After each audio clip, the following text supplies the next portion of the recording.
जवळपास 4.25-4.5 लाख मतं कल्याणकरांनी दिली। हाच तर आपला विजय आहे, कारण आपल्याला लांडी लबाडी करून काही नकोय। जे काय आहे ते हक्काचं पाहिजे, प्रेमाचं पाहिजे।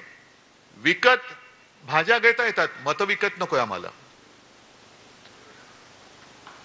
मतं नाही विकत घेत आपण कधी। आणि प्रचंड पैसा ओतून सुद्धा ही एवढी मतं मिळवली तरी सुद्धा विजय समोर दिसत नाही, म्हणून लांड्याला बड्या केल्या। ती मुंबईमध्ये एक आपल्या अमोल कीर्तीकरांची सीट 48 मतांनी पराभव होऊ शकतो आपला मुंबईमध्ये? होऊच शकत नाही, ही चोरलेली सीट आहे।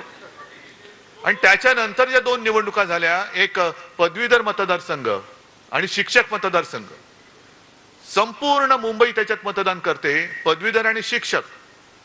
म्हणजे असं काही नाही की जो काही पदवीधर नाही तो काही समजदार नाही, पण जो सुशिक्षित आहे आणि मुळामध्ये शिक्षक जे पुढची पिढी घडवत असतात, आजपर्यंत कधी मतदान झालं नाही एवढं मतदान पदवीधरच्या मतदानामध्ये झालं, मतदारसंघात झालं। आणि प्रचंड मताधिक्याने आपला शिवसेनेचा भगवा हाती घेतलेला उमेदवार त्यांनी निवडून दिला।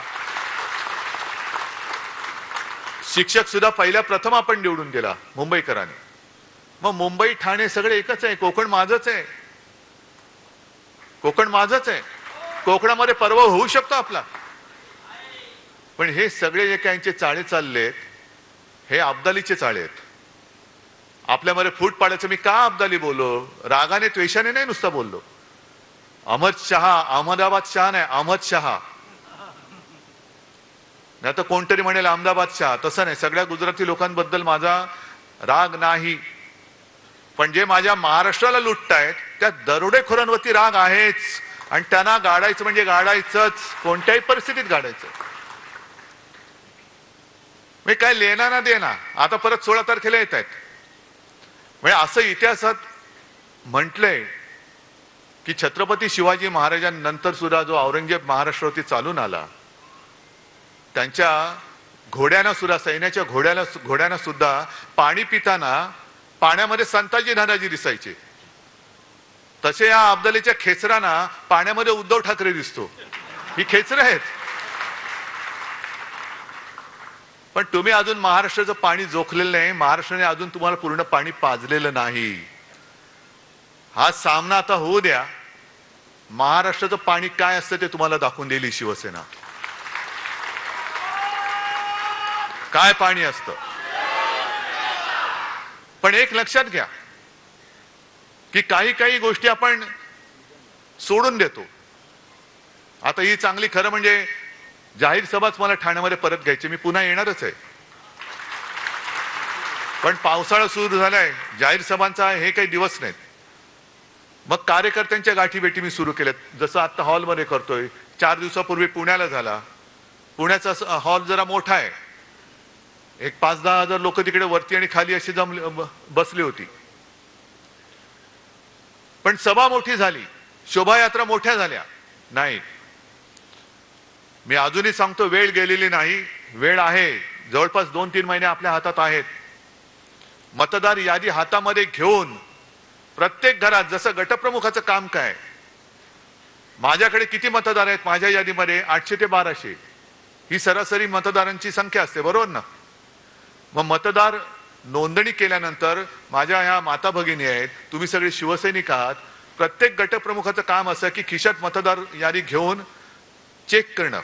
जे राजन तुम्ही सांगताय ना दुबार मतदार नोंदणी, ही मतदार नोंदणी एका मतदान क्षेत्रामध्ये, मतदार क्षेत्रात हे दोनदा मतदान नाही करू शकत। लोकसभेचं मोठं आहे, त्याच्यामुळे लोकसभेत कदाचित शक्य आहे, पण विधानसभेला बाजूबाजूच्या विधानसभा मतदारसंघामध्ये हे दुबार मतदान करू शकतात। जर प्रत्येक गटप्रमुखांनी आपल्या यादीपुरताच मतदारसंघ आहे माझा, ठाण्याचा मतदारसंघ शहराचा किती आहे असेल 5 लाख, पण माझ्याकडे जबाबदारी ह्या 1200 मतदारांची आहे। मग 1200 मतदार खरे आहेत की खोटे आहेत? आणखीन कोण नवीन घुसलेत का? जे जुने होते ते बरोबर जागेवर आहेत का? आणि मतदानाच्या दिवशी सुद्धा मतदान केंद्रापर्यंत त्यांना नेण्याची जबाबदारी ही आपण जर का घेतली आणि त्यांना मतदान केंद्रापर्यंत नेलं तर मला असं वाटतं किती पैसा होतो द्या, किती योजना होतो द्या, आपला विजय झाल्याशिवाय राहणार नाही. फक्त त्याच्यात तुम्ही गफलत करू नका. हे थोडंसं तुम्हाला मी वेगळं सांगतोय, कारण संजयनी चांगलं जे काय सांगायचं सांगितलंय, पण संघटनात्मक जे काम आहे म्हणून तर त्याला संघटना म्हणतात. नुसता काहीतरी जमावाला तर फटाके फोडेल नाही तर हिंसाचार करेल, पण तसा जमाव नकोय मला संघटनात्मक काम करणारे माझे सैनिक जे आहेत हे माझं सैन्य आहे. म्हणून मध्ये मी जे बोललो ना मुनगट्टीवारना, की अरे तुम्ही माझा पक्ष चोरलात, सगळं चिन्ह चोरलं, सगळं चोरलं, तेही कमी पडतंय म्हणून तुम्ही लंडनला जाऊन वाघनखं घेऊन आलात. पण आता वाघनखं आणि मुनगट्टीवार काहीच जुळत नाही, काहीच जुळत नाही. पण ही वाघनखं तुम्ही जी म्युझियम मध्ये ठेवलेत ती कदाचित एक प्रतीक म्हणून ठीक आहे. त्याच वाघनखाने अफजल खानाचा कोथळा काढला असेल किंवा नसेल ह्याचा काही पुरावा नाही असं त्या म्युझियमनी सुद्धा म्हटलेलं आहे. पण महाराज शिवकालीन ते हत्यार आहे, छत्रपती शिवाजी महाराजांनी ते वापरलं होतं म्हणून त्या वाघनखांबद्दल आम्हाला आदर आहेच. पण आत्ताच्या काळातली वाघनखं ही आहेत जे माझे सैनिक आहेत, ही वाघनखं आहेत. आणि म्हणून मी अब्दालीला घाबरत नाही. येऊच दे.